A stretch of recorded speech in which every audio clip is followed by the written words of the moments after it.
എട്ടാം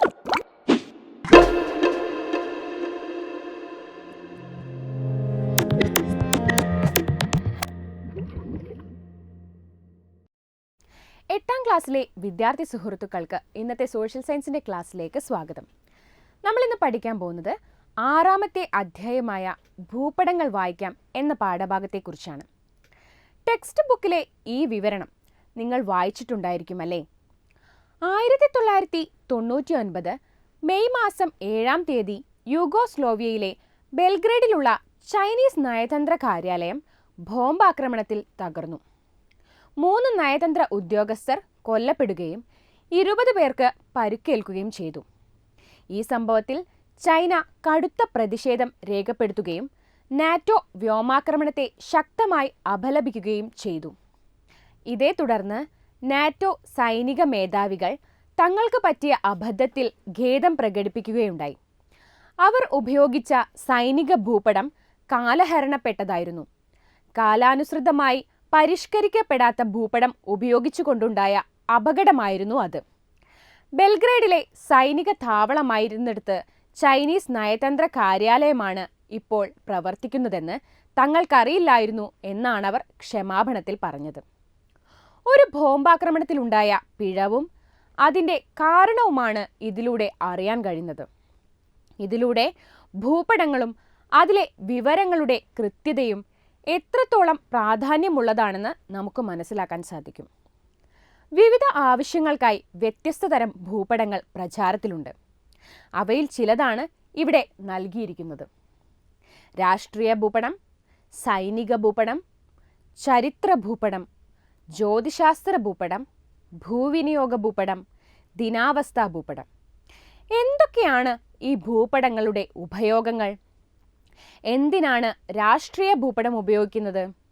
രാജ്യാതിർത്തികൾ മനസ്സിലാക്കുന്നതിനു വേണ്ടിയാണ് രാഷ്ട്രീയ ഭൂപടം ഉപയോഗിക്കുന്നത്. സൈനിക ആവശ്യങ്ങൾക്കായി ഉപയോഗിക്കുന്ന ഭൂപടമാണ് സൈനിക ഭൂപടം. ഒരു പ്രദേശത്തിൻ്റെ എല്ലാ വിവരങ്ങളും വിശദമായി കൃത്യമായി നൽകിയിരിക്കുന്നു എന്നത് ഈ ഭൂപടത്തിൻ്റെ സവിശേഷതയാണ്. ഇനി ചരിത്ര പഠനത്തിന് അനുയോജ്യമായ ഭൂപടമാണ് ചരിത്ര ഭൂപടം. ചരിത്ര സംഭവങ്ങളും മറ്റും പ്രതിപാദിക്കുന്നത് ചരിത്ര ഭൂപടത്തിലാണ്. ഇനി വാനനിരീക്ഷണത്തിന് ഉപയോഗിക്കുന്ന ഭൂപടമാണ് ജ്യോതിശാസ്ത്ര ഭൂപടം. അടുത്താണ് ഭൂവിനിയോഗ ഭൂപടം.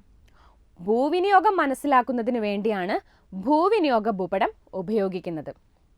അതുപോലെ കാലാവസ്ഥാ പഠനങ്ങൾക്ക് ഉപയോഗിക്കുന്നവയാണ് ദിനാവസ്ഥാ ഭൂപടം. നിങ്ങൾക്ക് പരിചിതമായ മറ്റു ഭൂപടങ്ങൾ ഏതൊക്കെയാണ്?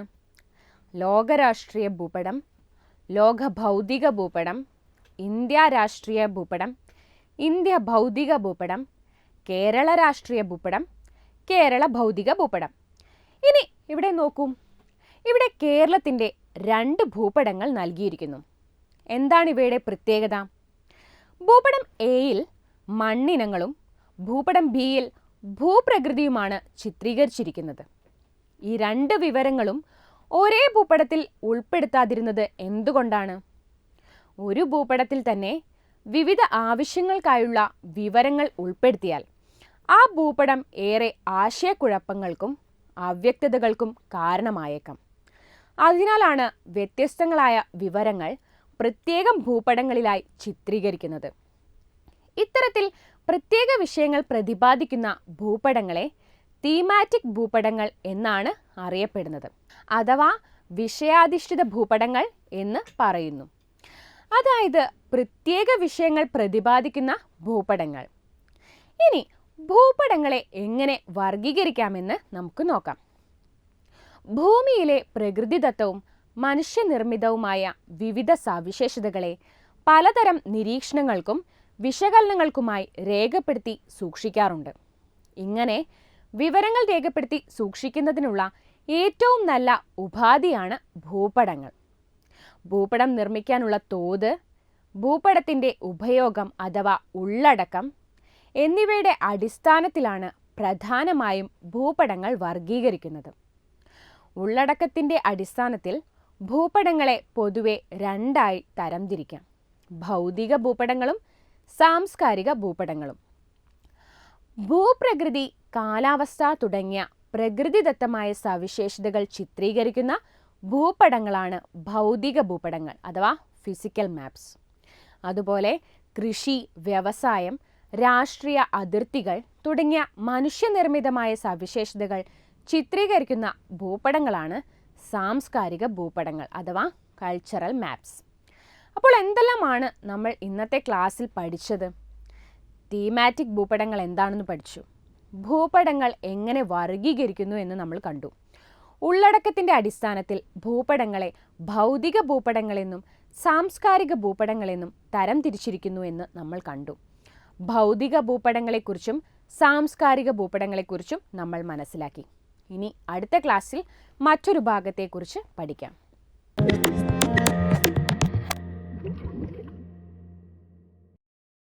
ചോദ്യം 1. വ്യത്യസ്ത തരം ഭൂപടങ്ങൾ പട്ടികപ്പെടുത്തുക. ഉത്തരം: സൈനികാവശ്യ ഭൂപടങ്ങൾ, ചരിത്ര ഭൂപടങ്ങൾ, ഭൂവിനിയോഗ ഭൂപടങ്ങൾ, ദിനാവസ്ഥാ ഭൂപടങ്ങൾ, ജ്യോതിശാസ്ത്ര ഭൂപടങ്ങൾ. ചോദ്യം 2. തീമാറ്റിക് ഭൂപടങ്ങൾ എന്നാൽ എന്തെന്ന് വ്യക്തമാക്കുക. ഉത്തരം: വ്യത്യസ്ത വിഷയങ്ങൾ വ്യത്യസ്ത ഭൂപടങ്ങളിൽ രേഖപ്പെടുത്തുന്നതിന് തീമാറ്റിക് ഭൂപടങ്ങൾ എന്ന് പറയുന്നു. ചോദ്യം 3. ഭൂപടങ്ങളെ അതിൻ്റെ തോതിൻ്റെ അടിസ്ഥാനത്തിൽ എത്രയായി തിരിക്കാം? അവ ഏവ? ഉത്തരം: ഭൂപടങ്ങൾ അതിൻ്റെ തോതിൻ്റെ അടിസ്ഥാനത്തിൽ 2ആയി തരംതിരിച്ചിരിക്കുന്നു. അവയാണ് ചെറിയ തോത് ഭൂപടങ്ങൾ, വലിയ തോത് ഭൂപടങ്ങൾ. ചോദ്യം 4. ഭൂപടങ്ങൾ വിവരങ്ങൾ സൂക്ഷിക്കുന്നതിന് ഏറ്റവും നല്ല ഉപാധിയാണ്. വിലയിരുത്തുക. ഉത്തരം: ഭൂമിയിലെ പ്രകൃതിദത്തവും മനുഷ്യനിർമ്മിതവുമായ വിവിധ സവിശേഷതകളെ പലതരം നിരീക്ഷണങ്ങൾക്കും വിശകലനങ്ങൾക്കുമായി രേഖപ്പെടുത്തി സൂക്ഷിക്കാറുണ്ട്.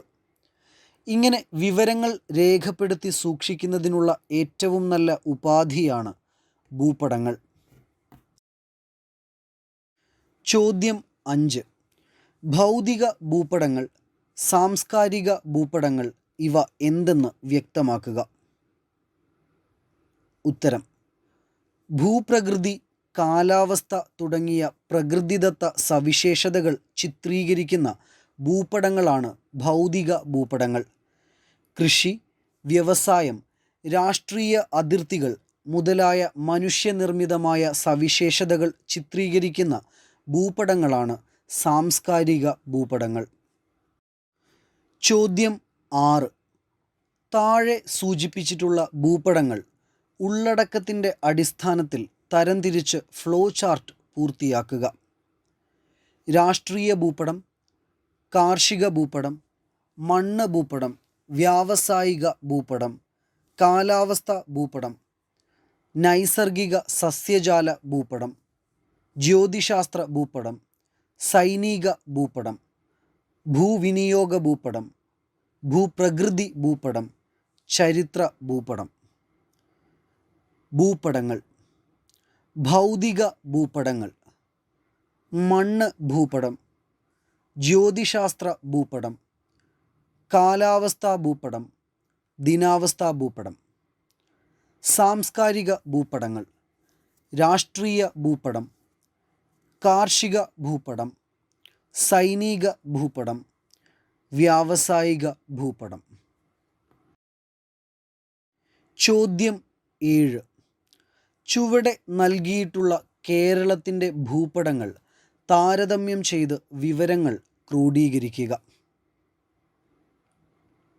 ഉത്തരം: ഭൂപടം എയിൽ കേരളത്തിൻ്റെ മണ്ണിനങ്ങളും ഭൂപടം ബിയിൽ ഭൂപ്രകൃതിയുമാണ് ചിത്രീകരിച്ചിട്ടുള്ളത്.